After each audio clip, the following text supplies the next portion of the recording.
report coastal waters from Keaton Beach to Ocklawaha River, Florida, out to 20 nautical miles. Coastal waters from Ocklawaha River to Appalachia. You issued one 20 minutes ago. 20 nautical miles. Coastal waters from Swanee River to Keaton Beach, out 20 nautical miles.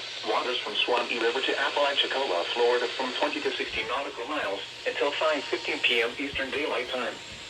At 3:39 p.m. Eastern Daylight Time, severe thunderstorms capable of producing waterspouts were located along a line extending from 12 nautical miles northeast of Apalachicola to near B Tower, to 32 nautical miles southeast of South Tower, moving northeast at 35 knots.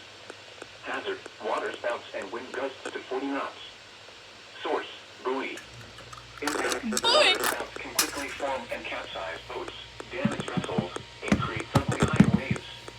Make sure all on board are dying. Expect wind gusts in excess of 34 knots, suddenly high waves, frequent lightning, and heavy downpours.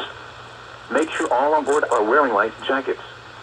Locations impacted include V Tower, Buckeye Reef, O Tower, K Tower, and Marker 24 barge. Thunderstorms can produce sudden waterspouts. Waterspouts can easily overturn boats and create locally hazardous seas. Seek safe harbor immediately. If it's the same alert 2 times in a row. Flash flood watch remains in effect through Thursday morning. Cool.